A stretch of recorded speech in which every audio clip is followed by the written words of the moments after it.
ஒரு பவுலில் நான் 1 கப் அளவுக்கு முருங்கைக்கீரை சேர்த்துக்கிறேன். அந்த பவுல் நிரம்புற வரைக்கும் தண்ணி சேர்த்துக்கிறேன். சேர்த்துட்டு இந்த முருங்கைக்கீரையை வந்து அப்படியே தண்ணியிலே விட்டுறலாம் கொஞ்சம் நேரத்துக்கு. அப்போ தான் தூசி எல்லாம் அடியில் தங்கிட்டு கீரை மட்டும் கொஞ்சம் நல்லா மேலே மிதக்கும். இது அப்படியே இருக்கட்டும் கொஞ்சம் நேரத்துக்கு. ஒரு கடாயில் நான் 2 டீஸ்பூன் நெய் விட்டுருக்கேன். நெய் காஞ்சதும் 1/2 டீஸ்பூன் சீரகம், 4-5 மிளகு சேர்த்துக்கிறேன்.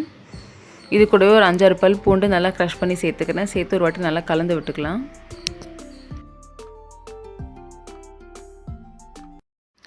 1/2 கப் வெங்காயம் சேர்த்து நல்லா சாஃப்ட் ஆகிற வரைக்கும் வதக்கிக்கலாம். இப்போ வந்து வெங்காயம் வந்து நல்லா சாஃப்ட் ஆகிடுச்சு. வெங்காயம் சாஃப்டாக ஆரம்பிக்கும் போதே நான் 1/2 டீஸ்பூன் உப்பு சேர்த்துக்கிறேன். சேர்த்து ஒரு வாட்டி நல்லா கலந்துக்கலாம். கலந்ததுக்கப்புறமா இந்த முருங்கைக்கீரை தண்ணியில் போட்டோம் இல்லையா, அதை வந்து அப்படியே பொறுமையாக அந்த இலையை மட்டும் எடுக்கலாம், மேலோடு எடுக்கணும். ரொம்ப கலக்கி எடுக்கக்கூடாது, தூசியும் வந்துடும். இப்போ இந்த முருங்கைக்கீரையை போட்டு ஒரு 3-4 நிமிஷத்துக்கு நல்லா வதக்கிக்கலாம். முருங்கைக்கீரை வந்துட்டு ஒரு பச்சை வாசனை போகணும். இந்த கீரை வந்துட்டு கொஞ்சம் நல்லா சாஃப்டாகி சுருங்கி வரணும்.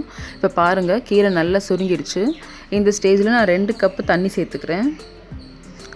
சேர்த்து மூடி போட்டு ஒரு 3-4 நிமிஷத்துக்கு மீடியம் ஃப்ளேமில் நல்லா கொதிக்க வச்சுக்கலாம். இப்போ பாருங்கள், கீரை வந்துட்டு நல்லா கொதிச்சிட்ருக்கு. ஆல்மோஸ்ட் வெந்துருச்சு, ஃபுல்லாகவே வெந்துருச்சு. கீரை இலையெல்லாம் நல்லா சாஃப்டாகி கலர்லாம் சேஞ்ச் ஆகிடுச்சு. இப்போ இதில் வந்துட்டு நான் 1 டீஸ்பூன் கிட்ட மிளகு தூள் சேர்த்துக்கிறேன். சேர்த்து ஒரு வாட்டி நல்லா கலந்து விட்டுக்கிறேன். கலந்து விட்டு அடுப்பை ஆஃப் பண்ணி இறக்கிக்க வேண்டியது தான். அவ்வளோதான், ரொம்பவே டேஸ்டி அண்ட் ஹெல்த்தியான முருங்கைக்கீரை சூப் ரெடி. இதை வந்துட்டு உடனே சூடாக சர்வ் பண்ணணும். நீங்கள் வந்துட்டு இதை சாதத்தில் ரசம் மாதிரி கூட போட்டு பிசைஞ்சு சாப்பிட்லாம். ரொம்பவே ஹெல்த்தி அண்ட் டேஸ்டி. ஸோ கண்டிப்பாக ட்ரை பண்ணி பாருங்கள். தேங்க்ஸ் ஃபார் வாட்சிங்.